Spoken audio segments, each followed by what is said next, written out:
Gênesis capítulo 50, verso de número 20. E nessa manhã vamos aqui trabalhar com base no livro de Gênesis, onde Deus ele tem grandes bênçãos reservadas para cada um de nós. Você encontrou Gênesis capítulo de número 50, verso 20? Amém. Diz assim a palavra do Senhor: vocês, na verdade, planejaram o mal contra mim, porém Deus o tornou em bem, para fazer como estão vendo agora, que se conserve a vida de muita gente. Feche seus olhos. Pai, nós te louvamos, nós consagramos, Senhor, a nossa vida diante do teu altar, Senhor, e pedimos, Senhor, toma a direção, Senhor, de tudo que fizermos aqui. Obrigado porque nós já ouvimos, Senhor, a tua voz através dos louvores, através das orações, através do momento de dízimos e ofertas.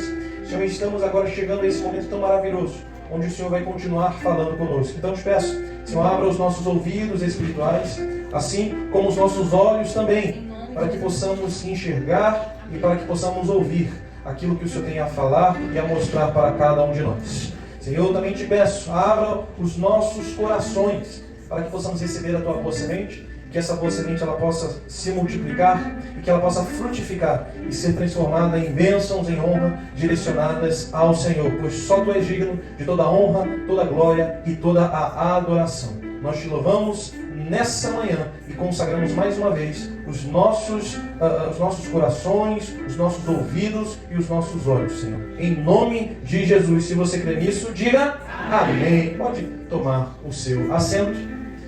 Nessa manhã eu gostaria de falar de um jovem que passou por muitos processos na Bíblia, um jovem que viveu intensas situações, mas que para a honra e glória do Senhor Jesus, Deus ele se fez presente em todos os processos da vida dele.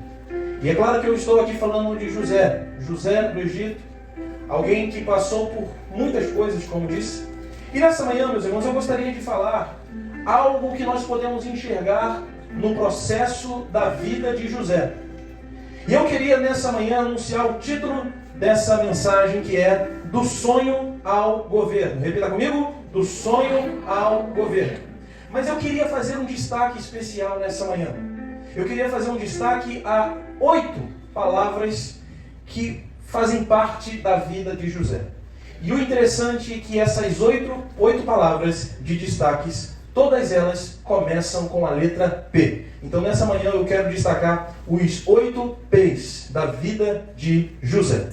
Vejam, meus irmãos, que esse texto a qual nós acabamos de ler, esse texto de Gênesis do capítulo 50, verso 20, ele diz: vocês na verdade intentaram mal contra mim, porém Deus os tornou em bem. Porque o nosso Deus ele é especialista em aquilo que é direcionado a nós como maldição, ele transformar em bênção.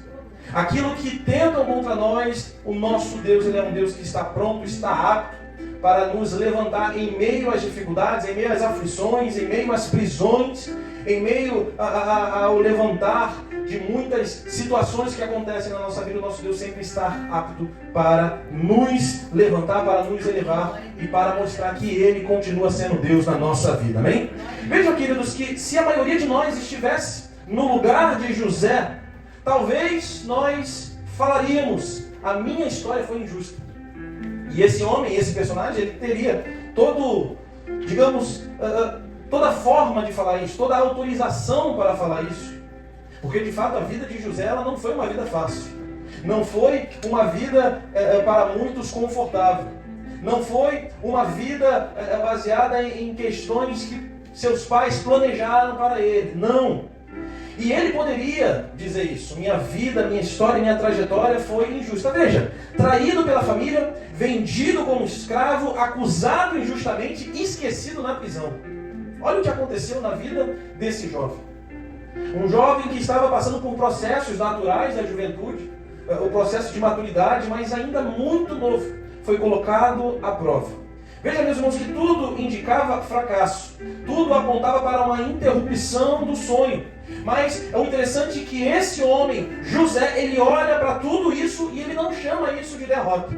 Enquanto nós enxergamos isso como adversidades, como fracasso, como derrota, José, ele olha para essas situações e ele não enxerga isso como derrota, muito pelo contrário.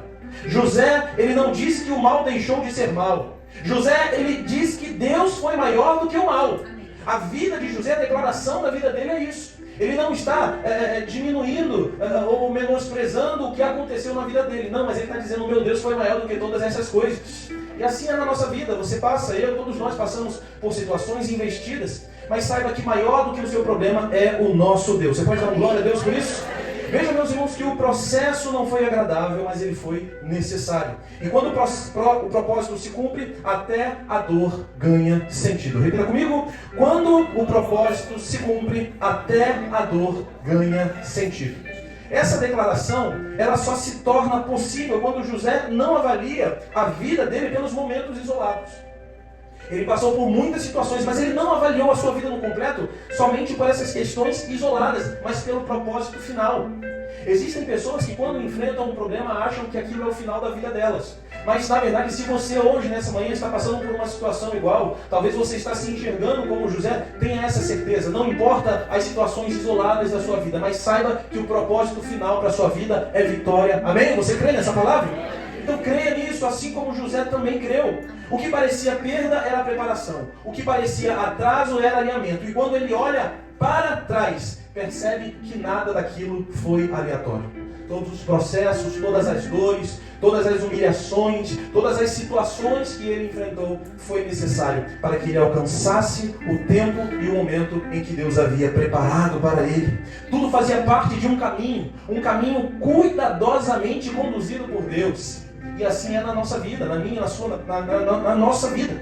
O nosso Deus, ele tem nos conduzido em todos os detalhes, tudo que está acontecendo com você, seja as situações ruins, sejam as situações boas, Deus está cuidando e te conduzindo de uma forma que só Ele pode. Amém? Deus, ele não age em um único ato, mas ele age em etapas, processos. Estava vindo aqui para o Rio Comprido e conversando com a Natália sobre isso, falando sobre processos, sobre o fato de nós respeitarmos e entendermos que nós precisamos passar por processos necessários. Muitas vezes nós queremos chegar ao palácio, mas para nós chegarmos ao palácio nós precisamos passar pelo poço. E o poço é o momento de dor. O poço é o momento em que você se sente esquecido. O poço é o momento em que você se sente jogado, lançado à própria sorte. Mas para que o Senhor ele te coloque no palácio, é necessário passar pelo poço. Você pode dar uma glória a Deus por isso? Deus ele age em etapas diferentes, marcadas por expressões diferentes, mas atravessadas por uma mesma letra, que é a letra P do processo de Deus. Então nessa manhã eu quero destacar 8 processos que se iniciam com a letra P, que foi necessário na vida de José.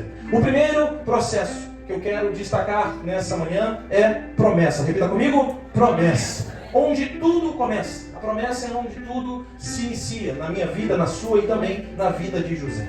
Veja que antes do poço, Deus ele libera sonhos para José. A promessa vem primeiro, mas ela não vem como uma recompensa, mas como uma direção na vida daquele jovem.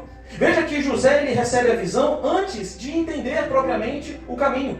Nós vemos em Gênesis, no capítulo 37, verso 5, que diz: José teve um sonho e o contou aos seus irmãos. Na continuação, no versículo 7, diz que o sonho, ele declara o sonho para os seus irmãos e ele diz: o meu feixe se levantou e ficou em pé. E eis que os feixes de vocês rodearam o meu feixe e se inclinaram diante dele. Veja, meus amados, que às vezes Deus nos mostra o que nós seremos, mas não explica como nós chegaremos lá. A promessa para a vida de José foi clara. Olha, você vai reinar. Olha, você vai se destacar. Você realmente vai ser grande, vai alcançar lugares grandes. E quando nós ouvimos promessas assim, isso é maravilhoso. Isso é muito impactante. Mas nós esquecemos que para chegarmos a esse processo, nós precisamos passar por muitas etapas. A promessa não vem com um mapa, mas a promessa vem com uma direção. Deus ali ele não estava destrinchando para José: olha, você vai passar por isso, por isso, por isso, por isso, até chegar onde eu quero te levar. Não, ele só deu a direção. Olha, você vai crescer, você vai se desenvolver, eu destacarei você. Mas até lá, você vai passar por muitos processos. E isso acontece na nossa vida e baseado nisso muitas pessoas desistem. Não porque Deus falhou com ela, mas porque o caminho não se parece com o sonho que elas receberam. Existem pessoas que quando recebem uma promessa, elas mentalizam. Elas criam na mente dela como deve ser cada passo. Mas na verdade a promessa não é nossa, a promessa é do nosso Deus. Então é Ele que prepara, é Ele que conduz, é Ele que direciona, é Ele que sustenta em cada etapa. Se fôssemos nós os criadores dos nossos sonhos e projetos, certamente nós não alcançaríamos. Porque muitas vezes nós queremos fazer da forma que nós pensamos melhor. Queremos escolher os caminhos mais confortáveis. Queremos escolher os caminhos, os atalhos mais diretos e mais rápidos. Mas o nosso Deus, Ele não é um Deus de atalho. Ele é um Deus que prepara o caminho. E mesmo que seja longo, e mesmo que seja difícil, Ele permanece conosco no caminho. Amém? Veja, meus irmãos, que a promessa revela o destino, mas não revela o trajeto. O sonho antecede o processo de José, mas Deus mostra o fim antes de revelar o caminho. E assim será na sua e na minha vida também. A promessa ela pode revelar o destino, mas não o trajeto. E como nós podemos resolver isso, missionário? Entregue o seu trajeto, a sua vida nas mãos de Deus. Saiba que o melhor Ele está fazendo por você. Talvez você vai passar por uma dor no processo. Talvez você vai tomar um caminho, passar por um caminho de dor, de espinhos, mas saiba que o seu Deus, Ele está no controle. Saiba que o propósito final da sua vida está nas mãos do seu Criador. Amém? Então nós falamos a primeira palavra P, que é promessa. Chegamos agora à segunda palavra que reflete a vida desse personagem, que é poço. Repita comigo: poço. Onde os sonhos não morrem, mas são testados. O poço é o lugar onde muitas vezes achamos que o nosso sonho vai morrer. Muitas vezes achamos que vai ser o fim, mas na verdade faz parte do processo. Na verdade faz parte do teste, a qual Deus ele está fazendo com cada um de nós. Talvez José pensou que a sua vida se encerraria ali. Talvez José, jogado no poço pelos seus próprios irmãos, pensou ele não ter mais nenhuma expectativa. Pensou ele que morreria ali, mas na verdade o poço fazia parte de um processo. Veja que lançado no poço, José aprende que a promessa não depende das circunstâncias. Talvez ele recebeu a promessa e logo após a promessa os seus próprios irmãos lançaram ele no poço. E ele olhou para aquela circunstância e ele pensou: como pode? Como pode uma promessa ter sido lançada sobre a minha vida e agora eu estou aqui num poço, sozinho, esquecido e pior, lançado pelos meus próprios irmãos, pela minha própria família. Deus não apaga o que prometeu, mas Ele aprofunda a nossa fé. Amém? Então nessa manhã Deus ele está te fazendo um convite para você aprofundar a sua fé. Talvez você foi lançado no poço. Talvez abandonaram você. Talvez as pessoas que você achava que estariam com você no momento mais difícil da sua vida te abandonaram, te largaram e pior, jogaram você no poço, num lugar fundo. Mas mesmo que você esteja lançado à própria sorte num lugar fundo, Deus ele está te chamando: filho, se aprofunde mais, mas se aprofunde na minha fé, se aprofunde na minha presença, se aprofunde na certeza de que eu estou e sempre estarei contigo. Amém? Veja o que diz Gênesis no capítulo 37, verso 23. Tiraram José da túnica e o lançaram na cisterna. Veja, queridos, que o poço é aquele momento em que você não perdeu a promessa, mas perdeu o controle. Muitas vezes queremos controlar os nossos caminhos, queremos controlar os processos de Deus. Olha, Deus ele já fez a promessa. Deus ele já disse que você vai alcançar. Deus ele já declarou que você vai chegar até no outro lado do rio. Mas muitas vezes, nesse meio do caminho, a gente quer controlar alguma coisa. A gente quer dar um jeitinho, a gente quer dar um auxílio para Deus. E veja que o poço ele representa esse momento em que nós perdemos o controle. Mas por mais que você perca o controle, saiba que você não perdeu a promessa do Senhor. É quando você faz tudo certo e mesmo assim é jogado para baixo. Isso já aconteceu com você? Você faz tudo certo. Você faz tudo pela maneira correta, na maneira que é o padrão. E aí acontece algo com você. E muitas vezes nós questionamos: mas Senhor, por que aquela outra pessoa está fazendo de uma forma errada, está fazendo de uma forma incorreta e nada acontece? Existem pessoas que até pensam: Senhor, mas eu em outra época fazia isso, fazia essa prática errada e nada acontecia. Hoje, quando de fato eu estou fazendo certo, hoje de fato quando eu estou fazendo o correto perante o Senhor, por que isso está acontecendo? Muitas vezes você questiona isso, nós questionamos. Mas nós precisamos entender, meus irmãos, que o nosso Deus, Ele está conosco em todos os processos. E aquilo que você acha que é o fim, e aquilo que você acha que é o poço, e aquilo que você acha que é o final do caminho, o seu Deus está te falando, filho, filha, eu estou te testando, faz parte do processo. Amém? O poço revela se nossa fé está no que Deus disse ou no cenário que nós esperamos viver. José com certeza não esperava viver um cenário de poço. Com certeza, depois de receber a promessa, ele não esperava parar no poço, esquecido, lançado pelos seus irmãos. Vejam o que diz o texto: tiraram de José a túnica, lançaram ele na cisterna, ou seja, ele foi abandonado sem nada. Ele foi abandonado sem a sua túnica, ou seja, imagine os momentos de frio que ele viveu, porque a túnica representava a sua proteção, representava ali aquilo que aquecia ele em meio ao frio, em meio à noite. Ele foi abandonado sozinho. Veja que o poço não enterra promessas, mas ele enterra ilusões nas nossas vidas. O poço não foi o fim da promessa, mas foi o primeiro confronto entre o sonho e a realidade.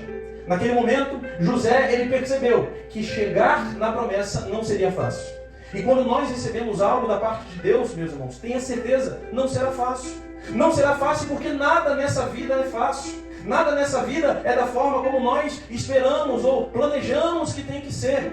Porque veja, no processo Deus ele te amadurece. Você vai passando por um processo e você vai amadurecendo, você vai crescendo na fé.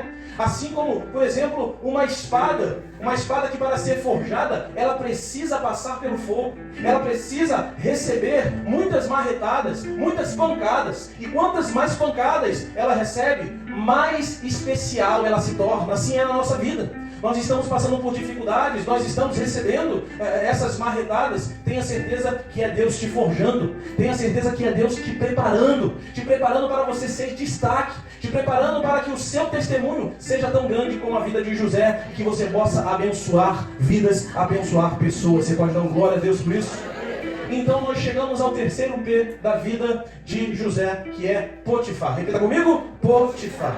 Aqui é onde o caráter é provado. Você conhece a história? José, ele é vendido, ele é resgatado do poço, vendido, e ele é levado para a casa de Potifar. Ele é vendido como escravo. E veja que quando ele chega ali no Egito, a primeira coisa que ele faz é ir trabalhar na casa desse homem. José, ali na casa de Potifar, ele descobriu que fidelidade precede a promessa. A fidelidade vem antes da promessa. Mesmo que ser fiel cause a você consequências ruins. Mesmo que ser fiel cause para você certas situações contrárias. Eu me lembro de uma história, de uma situação que aconteceu. Um homem, um pastor, ele estava dirigindo em meio à chuva e de repente ele é parado por um guarda, por uma autoridade. E quando ele é parado por essa autoridade, essa pessoa que representava essa autoridade disse para ele: olha, a sua placa traseira ela está completamente suja. A gente não consegue ter nenhum tipo de visualização. Então por isso eu vou multar você. E naquele momento aquele homem, aquele pastor questionou: olha, mas eu não sabia, olha, eu não via, eu estava dentro do carro, eu não tinha como ter uma percepção. E aí o guarda, muito resistente: olha, não tem como, eu vou multar você. Até que chegou um certo momento da conversa que essa mesma autoridade virou para ele e disse: olha, mas isso aí que está acontecendo com você não é nada que uma cerveja não resolva. Não é nada que uma cerveja não deixe isso para lá. Aquele homem, então, ele pensou, olhou para aquele guarda e disse: tudo bem. Ele foi até um bar mais próximo, comprou ali uma cerveja, e quando ele retornou, ele abriu aquela cerveja em frente àquele guarda e começou a lavar toda a placa e disse: você tem razão, não é nada que uma cerveja não resolva. Eu jamais vou me render ao sistema. Foi isso que ele disse. Eu posso sim receber uma multa, eu posso até mesmo ser conduzido, mas eu jamais vou trair o meu Deus. Eu jamais vou me corromper, porque a fidelidade precede a promoção. Veja que o chamado continua vivo, mas agora sendo moldado pelo caráter. É isso que aconteceu com José na casa desse homem chamado Potifar. Veja que a palavra de Deus em Gênesis, no capítulo 39, verso 2 diz: o Senhor estava com José, que veio a ser homem próspero. E vemos também na continuação, no verso de número 9, que diz: como, pois, cometeria eu tamanha maldade e pecaria contra Deus? Você sabe, você conhece a história. Quando José é colocado ali como um servo na casa de Potifar, a esposa de Potifar tenta ele. Ou seja, a esposa de Potifar é usada ali como uma forma de tentação na vida de José. Uma mulher que convidou ele a se deitar com ela. E naquele momento a Bíblia relata que ele saiu correndo, que ele não permaneceu ali. E vejamos aqui um grande exemplo de muitas vezes nós pensamos, olha, a palavra diz que precisamos resistir ao diabo. A palavra diz isso, mas antes disso diz, sujeitai-vos, pois, a Deus. Resistir ao diabo e ele fugirá de vós. Mas existem situações na nossa vida que nós precisamos correr, que nós precisamos sair, que nós precisamos nos afastar, porque sabemos que aquilo vai fazer mal. José, ele não tentou enfrentar aquilo. José, ele não tentou mostrar quanto ele era forte espiritualmente. Não, ele saiu daquela situação. Ele saiu daquilo e diz o texto que ainda assim a esposa de Potifar tenta o incriminar, dizendo que ele havia tentado ela, que ele havia tentado de alguma forma aliciar essa mulher. E aí você sabe, você conhece toda a situação do que aconteceu, mas eu quero aqui, nesse momento, me aprofundar sobre o que José aprendeu. Veja que José, ele aprende algo que muita gente ignora. E o que é isso? Talvez você esteja perguntando. Deus observa quem nós somos quando ninguém está olhando. José, ele poderia pensar, olha, o meu senhor Potifar não está olhando, os outros servos não estão olhando. Ele poderia pensar isso, ele poderia se render à sua vontade, à sua carne. Mas naquele momento ele entendia que por mais que o seu senhor Potifar não estivesse ali, por mais que ninguém estivesse observando, o Deus, o nosso Senhor, aquele que vê todas as coisas, ele estava assim observando. E são nesses momentos que nós estamos sozinhos que Deus mais nos observa. Muitas vezes pensamos, olha, Deus está nos observando quando nós estamos na multidão. Sim, porque o nosso Deus, ele é um Deus que está nos monitorando em todos os momentos. Mas tenha a certeza que quando você está sozinho, é aí que a atenção de Deus está mais voltada para as nossas vidas. Veja, meus irmãos, que antes de confiar um palácio, Deus testa José numa casa. Deus testa José em algo pequeno. Antes de transformar ele no homem que ele foi, um governador do Egito, Deus prova ele nessas pequenas situações. Veja que antes da autoridade pública aconteceu a fidelidade privada. Antes da autoridade pública, onde todos viram, Deus, ele percebeu, Deus, ele contemplou na vida de José uma fidelidade privada. Uma fidelidade onde as pessoas não estavam olhando. Uma fidelidade onde ninguém estava observando. Porque é isso que acontece na nossa vida, na minha, na sua, na nossa vida. Nós precisamos, sim, ser fiel nos momentos em que não estamos sendo observados. Nos momentos em que estamos sozinhos. Porque é aí, de fato, que nós temos o nosso caráter aprovado por Deus. Você pode dar glória a Deus por isso? Veja que caráter é quem você é e quando a promoção ainda não chegou. Caráter é o que você demonstra antes da promessa vir, antes da promoção acontecer, antes do milagre ser alcançado. Quem de fato nós somos antes disso acontecer. Veja que antes de governar pessoas, José aprende a governar os seus próprios desejos. Existem pessoas que querem governar, existem pessoas que querem crescer, existem pessoas que querem alcançar lugares, níveis mais altos. Mas são pessoas que esquecem de primeiro tentar controlar a si própria, os seus desejos, as suas vontades, aquilo que ela acha ou ele pensa que é algo pequeno, é algo que não tem nada a ver, é algo que não tem nenhum tipo de ação, mas tem o nosso Deus, antes de nos levantar, antes de nos colocar em lugar mais alto, ele olha para o nosso coração e ele esquadrinha o que nós temos, mantido dentro do nosso coração, o que nós temos alimentado de fato na nossa vida. E é isso que eu pergunto a todos nós nessa manhã: o que nós temos alimentado em meio ao nosso processo, em meio à nossa caminhada? Muitas vezes queremos ser elevados, muitas vezes queremos ser levantados, muitas vezes queremos ser honrados, mas será que nós estamos controlando as nossas próprias vontades e desejos? Então nós chegamos ao quarto processo com a letra P na vida desse homem, que é a prisão. Repita comigo: prisão. Onde Deus trabalha em silêncio. Como de fato você conhece a história, José, ele é acusado, José, ele é incriminado, e após isso ele é conduzido para a prisão. A prisão, no lugar onde Deus trabalha mesmo no silêncio. Veja que mesmo fazendo certo, José, ele é esquecido. E aqui nós vemos essa situação, a qual eu falei ao início dessa mensagem. Muitas vezes, quando nós estamos fazendo certo, quando nós estamos andando na direção de Deus, quando nós falamos não para o pecado, quando nós falamos não para a tentação, quando de fato nós escolhemos a Deus, são nesses momentos que muitas situações acontecem e nós ficamos sem entender. Talvez esse mesmo questionamento passou pela cabeça de José. Senhor, mas eu estou te servindo numa terra estrangeira. Eu fui vendido pelos meus irmãos. Eu fui abandonado pela minha família. Eu estou ainda assim te servindo. Eu estou ainda assim demonstrando um caráter de Deus, demonstrando princípios de Deus. E ainda assim eu estou sendo colocado numa prisão. Sim. Veja o que diz Gênesis capítulo 39, verso 20. Lançou José no cárcere. O Senhor, porém, estava com José.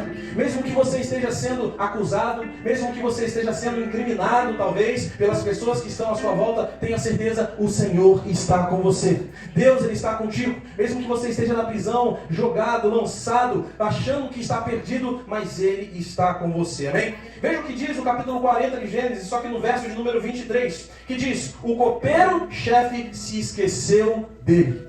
Nós conhecemos a história, onde ainda na prisão, José ele é destaque. José ele começa ali a controlar aquela prisão, tendo inclusive a chave da prisão naquele momento, conduzindo ali, ajudando todo o processo do carcereiro. E naquele momento José ele é também usado por Deus, usado através de revelações de sonhos, onde ali existiam algumas pessoas que já serviram ao rei, que já haviam servido aquele rei do Egito. E ali naquele momento ele é usado por Deus para revelar esses sonhos, para interpretar esses sonhos. E naquele momento, quando esse copeiro ele retorna à presença do rei, ele é perdoado, digamos assim. E ele mesmo disse: olha, eu vou me lembrar de você. Olha, quando eu voltar na presença do rei, eu falarei de você. Mas diz o texto que o copeiro se esqueceu dele. Veja, meus irmãos, que a prisão é o lugar onde as orações parecem não ter respostas e as portas muitas vezes não se abrem.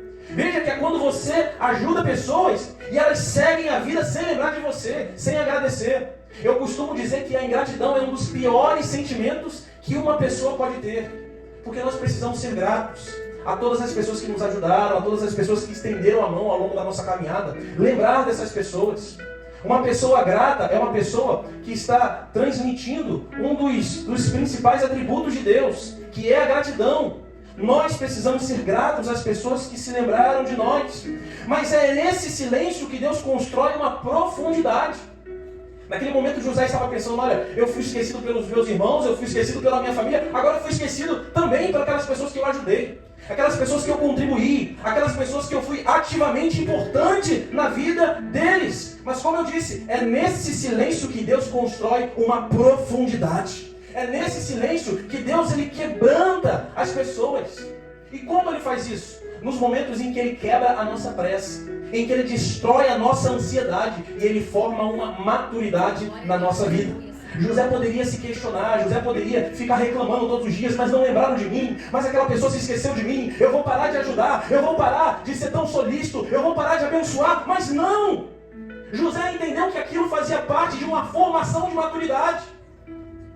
Por mais que ele soubesse que aquele copeiro se esqueceu dele, mas ele sabia: olha, por mais que esse copeiro possa se esquecer, por mais que minha família, meus irmãos, meus pais, todos possam se esquecer de mim, eu sei que existe um Deus que não me abandona. Eu sei que existe um Deus que mesmo nos momentos mais difíceis, Ele está conosco, Ele está comigo. Pode uma mãe e um pai se esquecer de um filho, mas o Senhor toda a vida não se esquecerá, meus irmãos. Porque Ele nos formou e Ele nos conduz, amém? Veja que o atraso de Deus nunca é desperdício, mas na verdade é alinhamento. O silêncio de Deus não é abandono. O silêncio de Deus não quer dizer que nosso Deus ele não está preocupado com a minha, com a sua, com a nossa vida. Não, na verdade o silêncio de Deus é um trabalho invisível. É algo que Ele está fazendo, mas que vai acontecer no momento certo. Enquanto José estava na prisão, sendo esquecido, sendo humilhado, sendo incriminado, Deus estava trabalhando. Deus estava preparando para ele um caminho. Estava preparando algo invisível. Porque se Deus ele preparar algo de forma visível para nós, eu pergunto: será que nós, como seres ansiosos, da forma que nós somos, será que nós vamos aguentar? É claro que não. Quando nós falamos, por exemplo, em viajar, eu não sei se você era assim, mas quando eu era criança, quando meus pais falavam: amanhã nós vamos viajar, amanhã nós vamos passear, amanhã nós vamos no parque, nós vamos no shopping, nós vamos no McDonald's, misericórdia, nem dormia. Aquele cansaço, aquela birra que era apresentada nos dias de ir para a escola, eu esquecia. Eu acordava antes mesmo dos nossos pais. Talvez você também era assim, ou talvez você veja isso com o seu filho ou com a sua filha. Mas veja, por exemplo, que se Deus ele falasse para nós, demonstrasse para nós, olha, amanhã eu vou te curar de um câncer. Olha, amanhã eu vou te dar um carro novo. Amanhã eu vou te dar uma casa nova. Daqui a 3 semanas eu vou abrir uma porta de emprego que você está esperando. Eu pergunto, será que nós aguentaríamos? É claro que não, porque nós somos o quê? Ansiosos. Fala para a pessoa que está no seu lado, para de ser ansioso, para de ser ansiosa. Fala para ele, Deus está no controle. Então, meus irmãos, nós já falamos aqui de 4 P's, na verdade, 4 palavras que se iniciam com a letra P na vida de José. Vocês sabem lembrar comigo qual foi a primeira palavra? Promessa. A segunda foi? Poço. A terceira foi? Potifar. A quarta foi?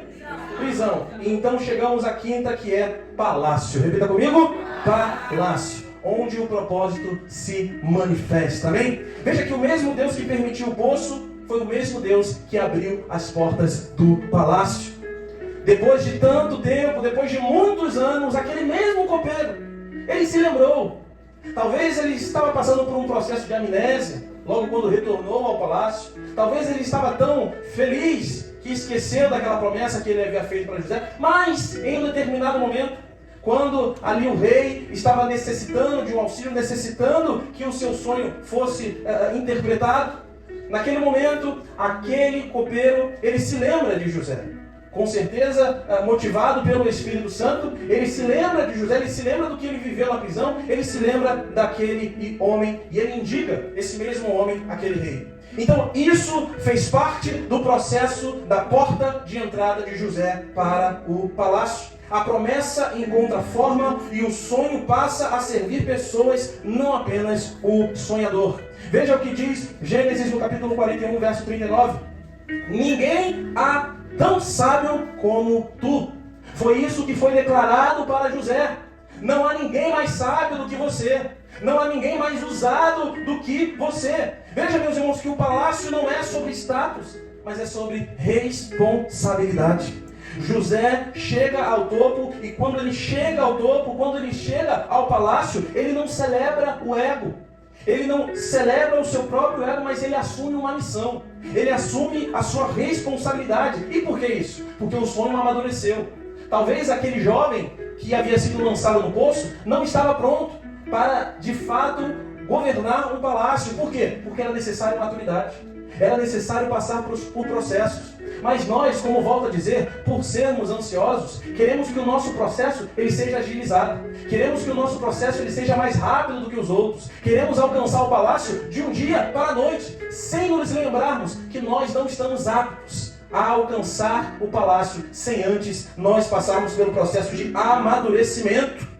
E aqui, quando José ele amadurece, quando José, ao invés de celebrar, ao invés de ficar com o seu ego inflado, não, o que ele faz? Ele assume a sua responsabilidade. Ele assume uma missão como governador do Egito, como governador de uma grande instituição, de um império. Ele assume a sua responsabilidade e sua missão. Por quê? Porque o sonho amadureceu e não é mais sobre ele, mas é sobre vidas.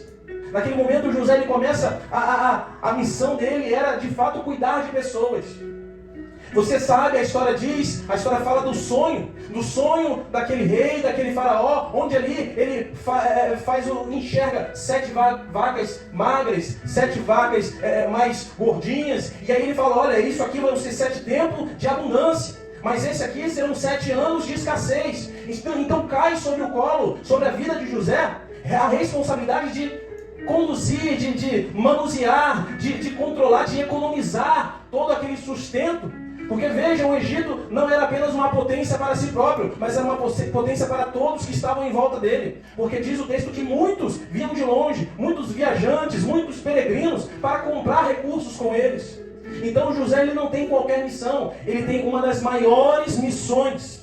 Veja, meus irmãos, Deus ele não exalta para impressionar pessoas, mas para cumprir propósitos. Quantos aqui tem propósitos na sua vida? Então Deus ele não te exaltou para você impressionar pessoas. Deus ele não te coloca em lugares elevados para você impressionar, para você somente ser destaque. Não! mas propriamente para ele cumprir um propósito na sua vida, e que esse propósito possa alcançar pessoas, que esse propósito possa transformar vidas, amém? Quando Deus exalta, Ele faz de forma repentina, mas jamais Ele faz isso sem que antes nós passemos por um longo preparo, por um longo período de preparação, por um longo período de amadurecimento. Porque aquilo que o Senhor Ele tem para nós é algo grande. Mas para você viver, para que você possa alcançar esse algo grande na sua vida, nós precisamos de fato estarmos preparados. Quantos aqui querem ser preparados por Deus? E então nós chegamos ao 6º P da vida de José, que é a prosperidade. Repita comigo: prosperidade. Onde a bênção gera responsabilidade. Veja, meus irmãos, que aqui José ele prospera, mas ele não se perde. José, ele é levantado como governador do Egito, mas ele não perde a sua essência. A prosperidade agora tem uma missão. Qual foi a prosperidade de José? Cuidar de vidas, preservar vidas, administrar recursos com sabedoria. Muitas pessoas, quando alcançam a prosperidade, se esquecem da sua essência.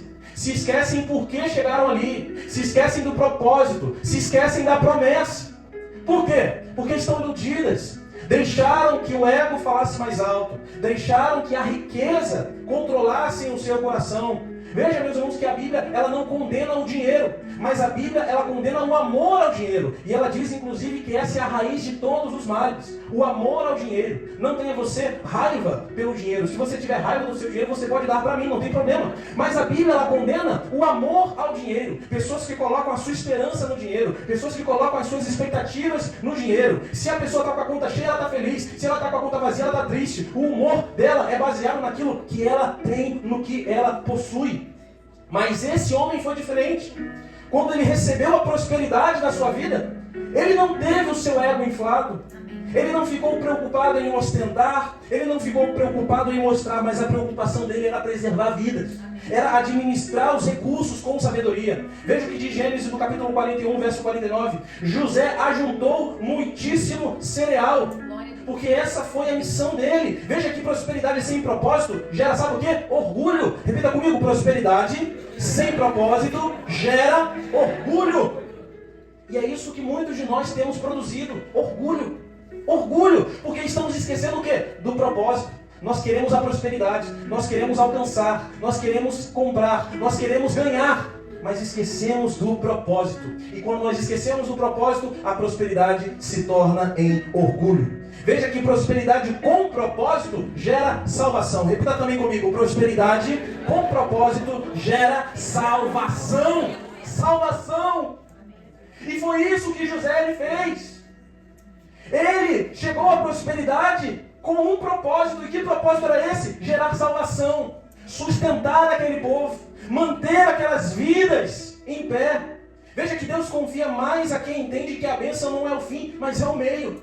Existem pessoas que quando recebem a bênção, elas somem. Eu falei sobre isso na semana passada. Pessoas que pedem a Deus uma casa, um carro, talvez até um relacionamento, e quando alcançam isso, as pessoas somem. Por quê? Porque elas acham que a bênção, elas acham que o milagre é o fim, mas não. Aquela pessoa que ela realmente entende, realmente que tem o Espírito Santo a controlando, aquela pessoa que realmente a vida dela está nas mãos de Deus, essa pessoa entende que o milagre é o meio, não é o fim. Ainda tem mais para acontecer, ainda tem mais para Deus fazer. Deus ainda quer fazer muito mais na minha vida e na sua vida. Você pode dar glória a Deus por isso?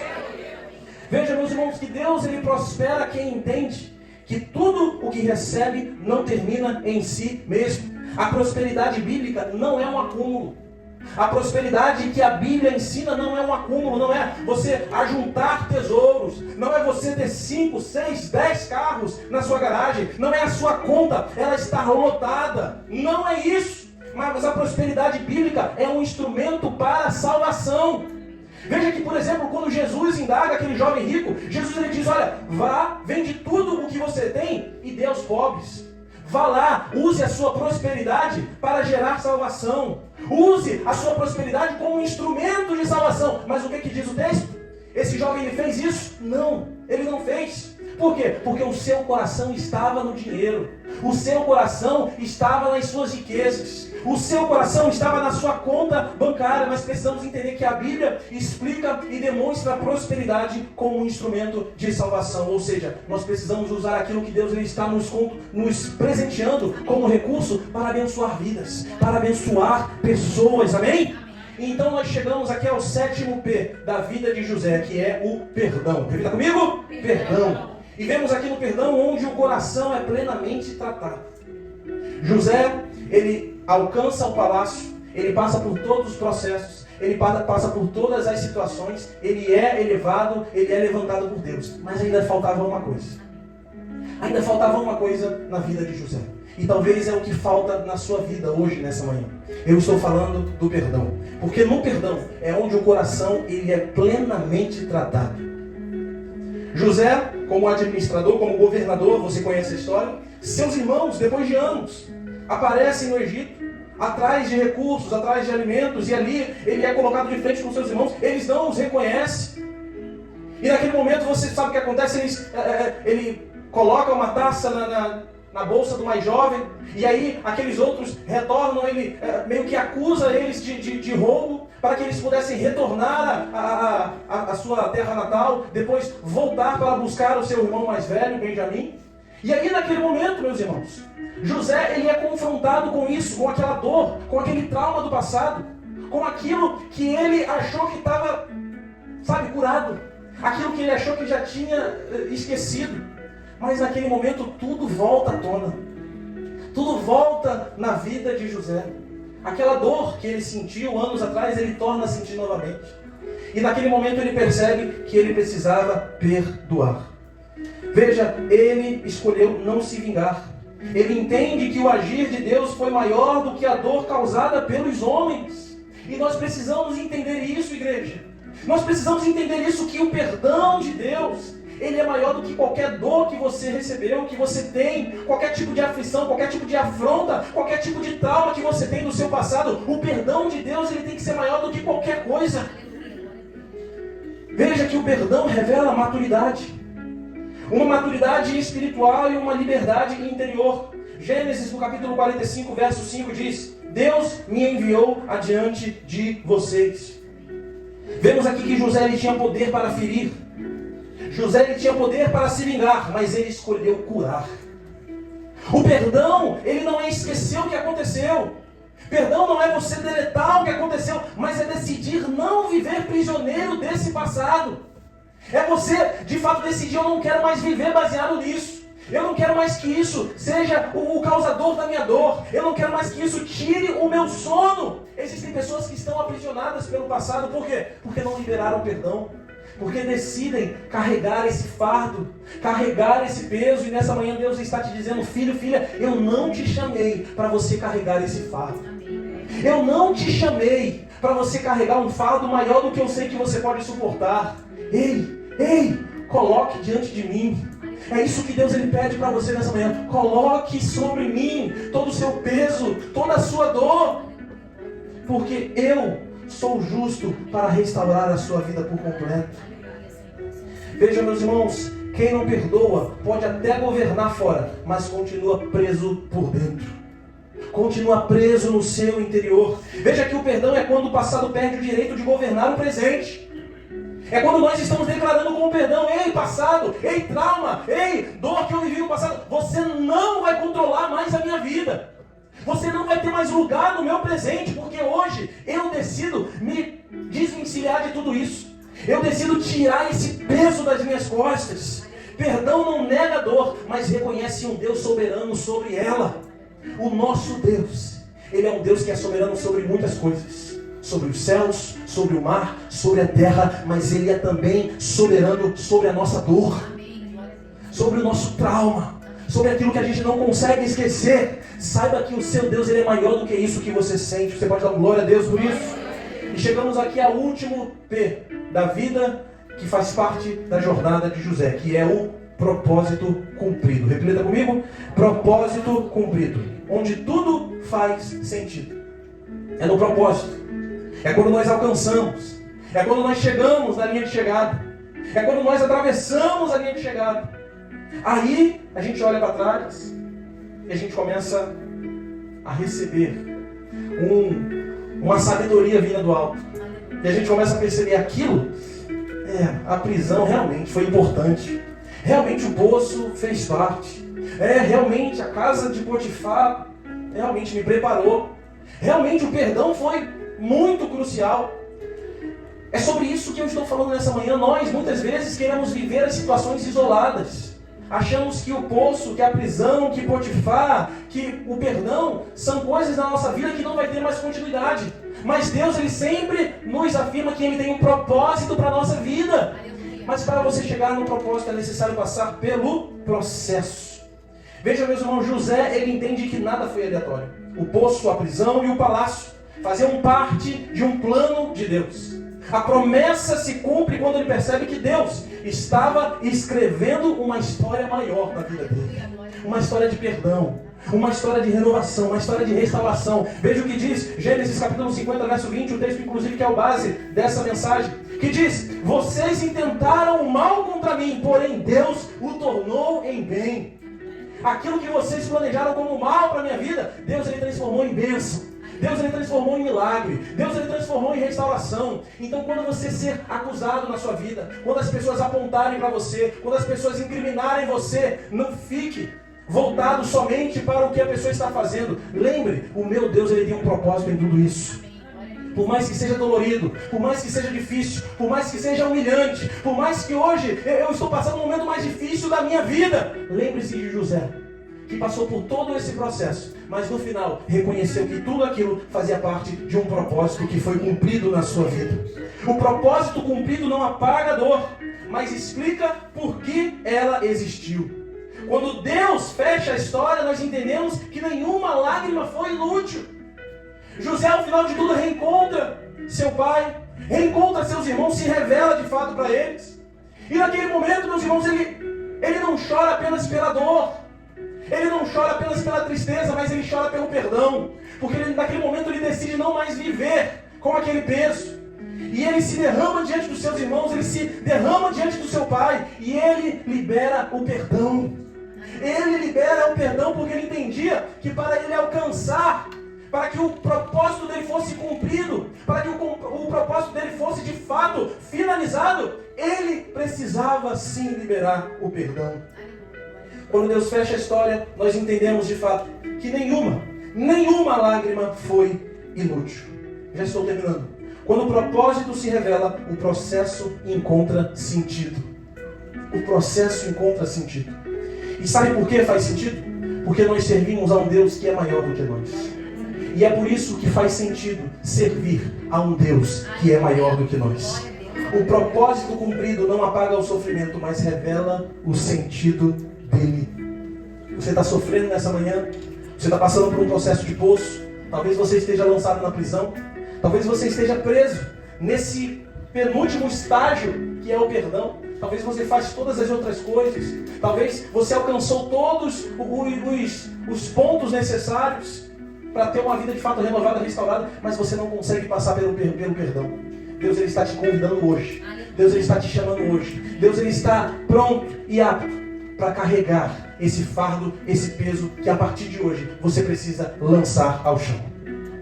Talvez hoje você não esteja no palácio.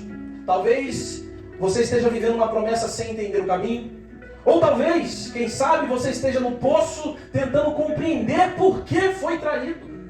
Talvez eu esteja falando com pessoas aqui que estejam com esse questionamento. Há pessoas, meus irmãos, que estão na fase da casa de Potifar.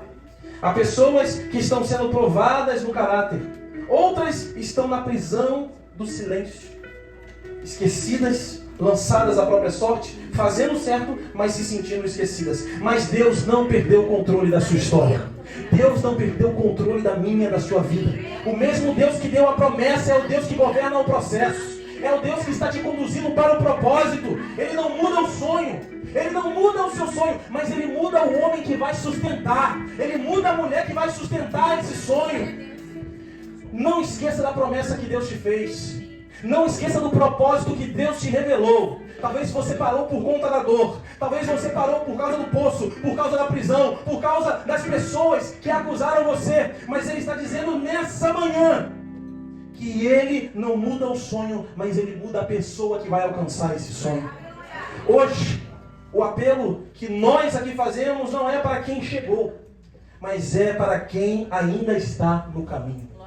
Se você está no caminho, eu quero convidar você a se colocar de pé. Vamos nos colocar de pé nesta manhã. Coloque a mão no seu coração. Aleluia, Jesus. Se existe algo que precisa ser entregue, entregue nessa manhã. Se há algo que precisa ser conduzido pelo nosso Deus na sua vida, deixe Ele conduzir nessa manhã. Se existe amargura, dor, falta de perdão que precisa ser curada, libere o perdão nessa manhã, meu irmão. Se existe pressa, se existe ansiedade, aprenda a confiar. Porque ninguém chega ao propósito sem passar pelo processo. Deus não está atrasado. Ele está trabalhando. Você pode dar glória a Deus por isso? E se você permitir, o mesmo Deus que conduziu José ao sonho, é o mesmo Deus que vai conduzir você do processo ao palácio, do processo ao propósito, em nome de Jesus.